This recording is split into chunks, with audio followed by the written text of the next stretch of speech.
উন্নত বিশ্বে আমরা দেখেছি যে লাশ, বৃদ্ধ যারা রয়েছেন তাদের লাশ মরে পচে বেডরুমের মধ্যে কঙ্কাল হয়ে পড়ে থাকে। সচরাচর এমন ঘটনা বাংলাদেশে দেখা যায় না। তবে এবার বাংলাদেশেও দেখা মিলল এমনই এক চাঞ্চল্যকর ঘটনার। নিজের মায়ের 6 মাসেও খোঁজ নেয়নি সন্তান। 6 মাস পরে ঈদের ছুটিতে যখন মাকে খুঁজতে বাড়িতে আসলো সন্তান, এসে দেখতে পেল 6 মাস আগেই তার মা মারা গেছেন। তার লাশ কঙ্কাল হয়ে পড়ে আছেন ঘরের মেঝেতে।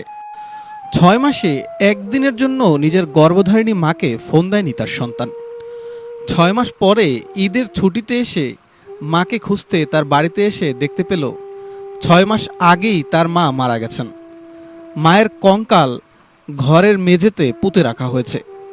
কে বা কাহারা 6 মাস আগেই তার মাকে হত্যা করে তার লাশ ঘরের মধ্যে যেই উঠান আছে বা ঘরের যে মেঝে আছে সেই মেঝের মধ্যে পুঁতে তার উপরে জামা কাপড় এবং ল্যাপতোশক দিয়ে ঢেকে রেখেছে।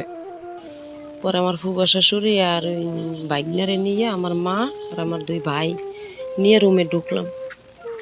ঢুকার পরে আমি মানে আর ব্যাগ আর মানে দিয়ে তনসন করছে, করার পরে যে যে জায়গায় যায় এটি তো লইয়া যায়।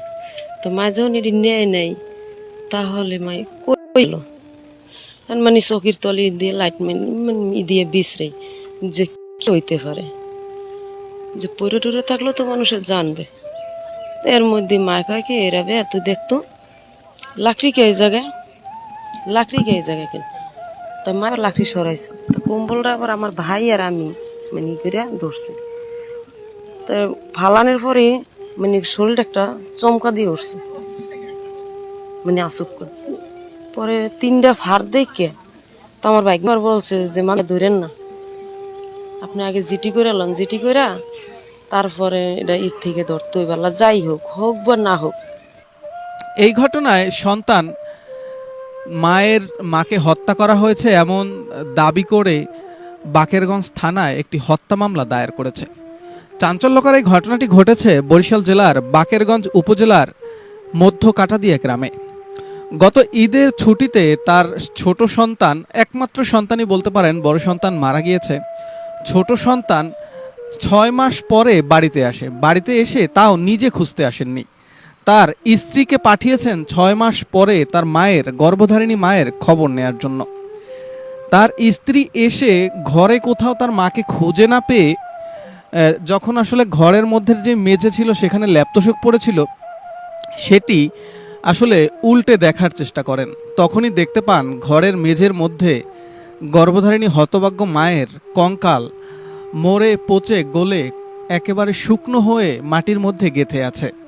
তাৎক্ষণিক থানায় ফোন দিলে থানা পুলিশ এসে পরবর্তীতে সেই লাশ উদ্ধার করে। মানে আমার সাথে আমার 5 মাস আগে, এর কম না, এই ভিতরে কথা হয়েছিল। এরপরে আর আমার মায়ের সাথে কোনো যোগাযোগ হয় নাই। পরে ফোনে বলছে, একবার বলছে তোমার আমার স্ত্রী টাকা দিয়েছিল আর একজনে হুমকি দিয়েছিল, হ্যাঁ এইটাই বলছে। এই কথা হয়েছে। এরপরে আর আমার মায়ের সাথে আমার কোনো কথা হয় নাই। তাহলে এই 5 মাসে আপনি তার কোনো খোঁজ খবর কেন নেন নাই? খোঁজ খবর বলতে কি, আমি ঢাকা চাকরি করছি আর আমার একটা বাচ্চা আছে। একটা সত্য কথা যেটা, আমার বাচ্চা নেই যখন এই ঘটনা হয়েছে, মানে এখন আমার এই যে মানে পোলাপানে আমার মানে মারামারি হয়েছে, এরপরে আর কি আমি নিয়ে করছি যে আমি আর এলাকায় থাকবো না। হ্যাঁ, আমার এই বাচ্চার মুখের দিকে চাই। আমার একটা মেয়ে হয়েছে, আমার 2 ছেলে। তখন কইছি যে যতদিনে মানে ই না হবো ওই ওখানে বাড়ি না করবো, অতদিন আর আমি এই মানে আমার এলাকায় পাড়া দেবো না। তারপরে মায়ের যখন মামু মারা গেছে আর ভাই মারা গেছে, এই জায়গায় নাই, এই মনের মধ্যে একটা কামড় দিচ্ছে। দেওয়ার পরে এখন তো আর আইতেও পারতেছি না, যেটা ঈদে যাইয়ে দেখুন কি অবস্থা, মায়ের ধ্যান থাকবে। পরে আমি এইছি চন্দ্রমোহন, মানে আমি যে জায়গায় বাড়ি করছি সেই জায়গায় যাইয়ে এর ফাড়াই দিয়েছি ঈদের পর দিন, মানে আজ কালকা 2 দিন ফাড়াই দেওয়ার পর হেরাইয়ে কইতে হেরাইয়ে মানে ওইটা একটা পান মনে খাইতে লইছে এই যে অবস্থায়, আর জোতা ওই সামনে। হ্যাঁ, মানে যে কোনো কিছু নেয় না, গ্রামে ধরে যাবে কিন্তু অন্য কোনো না। মার জোতাটা বলতো মানে যেটা পায়ে দিত ব্যবহার করতো সব ওই ওই ওই অবস্থায়। এই যে কইতেছে মায়ের তো কিছু নেই। এইটা আমার ফোনে বলতে আছে যে মায়ের তো কোনো কিছুই নেই না। হ্যাঁ, একটা ভেনিটি ব্যাগ জেমে যাই, হ্যাঁ ভেনি বেটি ব্যাগ লগে থাকতো, আর ওই পানির একটা বাধা আছে ওই যে, হ্যাঁ সবই এই জায়গায়। তাইলে গেল কই? এরপরে এই ঘরের ভিতরে দেখে যে লাড়কি দেওয়া, হ্যাঁ সন্দেহ করছে যে লাড়কি কে হানে লেপকা, এখন তো কোনো সময় থই না, অনেক কোনো সময় থইও না ভাই, লাড়কি লুকিয়ে নিয়ে হ্যাঁ হেলাই দিতে, এই কোনা হেলাই দিতে। তারপরে দেখতে আসে যে ওই লাড়কি উপর দিয়ে হালাইয়ে লেপটা হালাই দেখে যে মাড়ি এবার খাট দিয়ে রেখে এই আবার ফোন দিয়ে কইতেছে এই ঘটনা, তুমি এখানে আও। ঠিক আছে, আমি একবার কইছি না আমি কি এটা তুমি কয় না, কাম হয়েছে মা এখানেই আমার বিশ্বাস হয়।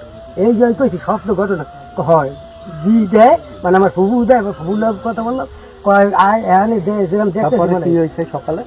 হ্যাঁ, তারপর লাশ কিভাবে উদ্ধার করলাম? লাশ বলতে মানে পরে আইছি এখানে, আবার পরে আর আমি সরাসরি আমার একটা বাইক নিয়ে আছে, হে আবার মানে কি হ্যাঁ র্যাপ, হ্যাঁ আবার আমি কইছে আগে কোনো কিছু ধরেন না মামি, হ্যাঁ আগে থানায় যান। পরে আমি আর কিছু দিন আমি থানায় যান দেখি, আমি মানে সরাসরি বাকেরগঞ্জ থানায় গেছি। স্থানীয়দের সাথে আমরা কথা বলে যেটি জেনেছি সেটি হলো এই মহিলা যিনি আসলে কঙ্কাল হয়ে পড়ে রয়েছেন 6 মাস, তার সন্তান তাকে খোঁজ নেয়নি। এই মহিলা একাকীভাবেই জীবনযাপন করতেন তার স্বামীকে হারানোর পর। সন্তান কাজের সুবাদে এবং মামলা খাওয়ার কারণে তিনি ঢাকায় ছিল। তার মাকে এই 6 মাসের মধ্যে একবারও তিনি মনে করেননি যে তার মাকে আসলে তার একটা কল দেয়া দরকার। তবে সন্তানের দাবি, তিনি ভেবেছেন তার মা হয়তো কোথাও বেড়াতে গিয়েছেন, এই জন্য তিনি তার মাকে আর কখনো ফোন দেননি। তার ফলশ্রুতিতে হলো কি এই মায়ের লাশ পাওয়া গেল। খবর পাই এই ঘরে আসছে, আসার পরে ঘরে শুনি যে একজন লোক মাটি চালানো, এমন অবস্থায় পারবিন নামে যে মহিলা ছিল, মহিলার কবর ছালাইয়া লাশ পাওয়া গেছে। আমাদের বাকেরগঞ্জ থানার চরাদি ইউনিয়ন থেকে রাসেল নামক একটি ছেলে এবং তার ওয়াইফ আমাদের থানায় এসে একটি বিষয় আমাদেরকে ইনফর্ম করে যে তার গ্রামের বাড়িতে সে বেড়াতে এসে দেখে তার একটি কবর আকৃতির কিছু একটা দেখে তার রুমের ভিতরে মাটির উপর।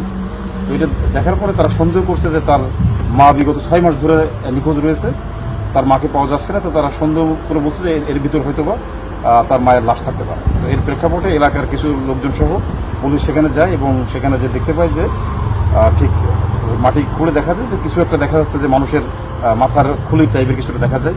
তো এর প্রেক্ষাপটে মূলত আজকে ওই তার ছেলে বাদী হয়ে আমাদের থানায় একটি মামলা করেছে, অজ্ঞাতনামা আসামিদের করে একটা মামলা করেছে, হত্যা মামলা। তো এর প্রেক্ষাপটে আমরা মূলত পুলিশ এই বিষয়টা নিয়ে ইতিমধ্যে তদন্ত শুরু করেছি। তো যেহেতু 6 মাস আগে তার মা হারানো গিয়েছিল, তার মায়ের নাম রিজি আছে, ভিক্টিমের কথা বলা হচ্ছে। তো যেহেতু তার ছেলেরা ঢাকায় থাকতো, এরকম একটা আমরা মেসেজ জানতে পেরেছি এবং তার বাসায় তার মা ছাড়া আর কেউ ছিল না।